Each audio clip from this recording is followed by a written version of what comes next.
Evelyn pressed the watch against her palm, closed her eyes, and wished for 5 minutes. Then she opened her eyes and found herself lying on the grass, no longer surrounded by the funeral goers who just moments ago had been staring down at her. The funeral was still in full swing.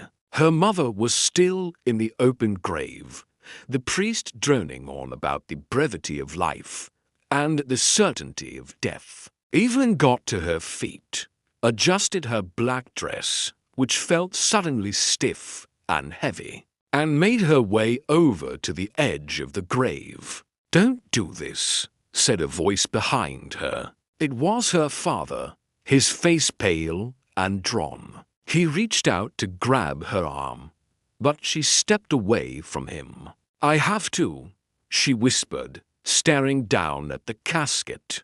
"Why? What did Mother do that was so terrible?" he asked, his voice cracking. "She loved you very much. She would never want this." Evelyn shook her head.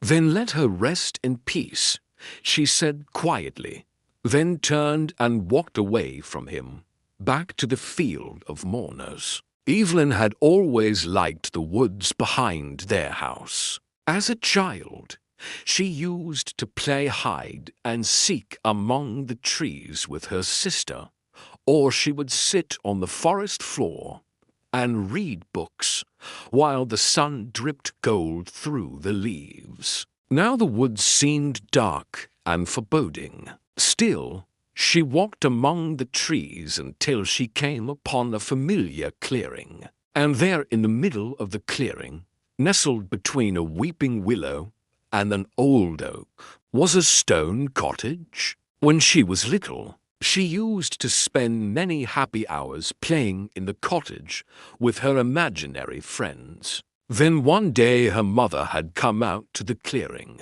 angry that Evelyn had been playing alone, and had told her she wasn't allowed to come back here ever again. Now, pushing aside the thorny branches that hid the front door, Evelyn slipped inside. The room was empty except for a rocking chair in the corner. For a moment, Evelyn could have sworn she heard the faint sound of singing, but then the silence returned. She moved from room to room, touching the dusty furniture, until at last she came upon a small bedroom. On the bedside table was a mirror, and in the mirror, staring back at Evelyn, was a little girl wearing a nightgown. It was her, but not her. Her hair was darker, her face thinner, her eyes filled with a strange light. Startled, Evelyn took a step back, but then the girl in the mirror smiled at her and raised her hand in greeting. Just then, the mirror began to glow. Evelyn gasped and reached out to touch it, and the girl stepped inside the glass and vanished. Suddenly, Evelyn felt a searing pain in her chest and fell to her knees. The watch grew hotter, almost burning her palm. Evelyn scrambled back, knocking the watch out of her hand. It landed on the wooden floor with a soft thud. "You shouldn't have done that," said a voice from behind her. Evelyn whirled around to find a tall man standing in the doorway. He was dressed in a long grey coat, and his face was obscured by the shadows of his wide-brimmed hat.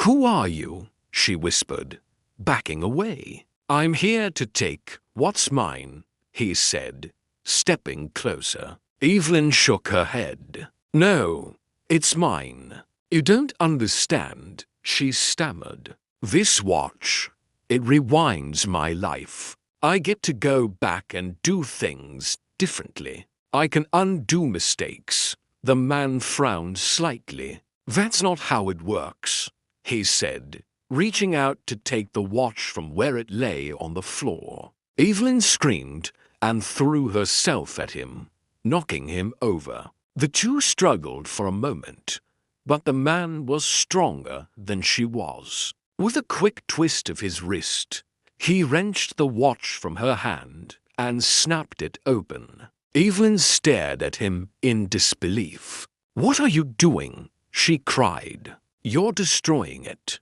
He looked up at her, his eyes glowing in the dim lamplight. "That depends," he said, his voice raspy. "Are you sure you want me to stop?"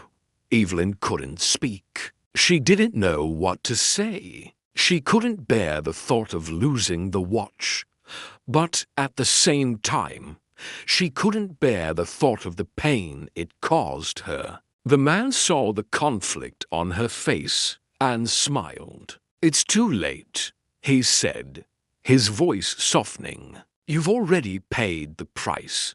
He stood up and brushed himself off, then turned and walked toward the door. "Wait," Evelyn called after him. "Who are you? What do you want with the watch?" He paused at the doorway. "My name is Silas," he said, "and I am here to tell you that every clock has a maker and every watch has a cost. Yours was not meant to be passed to you."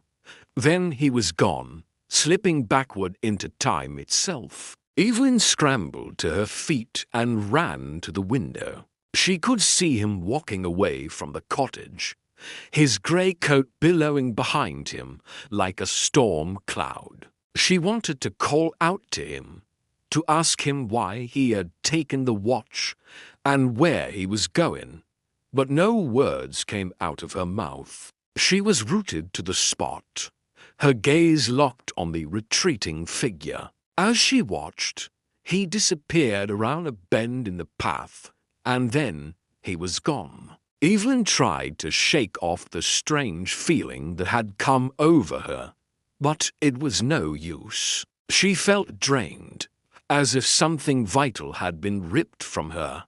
But she couldn't afford to feel sorry for herself. She needed to get home before anyone noticed she was missing. But when she stepped out into the hallway, she realized with a jolt that she had no idea where she was. The walls were bare, the floors empty. She was alone. Evelyn hurried through the deserted house, calling out for her parents, but there was no answer. She went to the windows and looked out, but all she could see was a thick fog rolling across the lawn. She raced downstairs and out the front door, stumbling over the uneven stones. But as soon as she stepped outside, she heard a voice. Looking for someone, Evelyn, she whirled around to find a man standing on the porch. His face was hidden in the shadows of his wide-brimmed hat,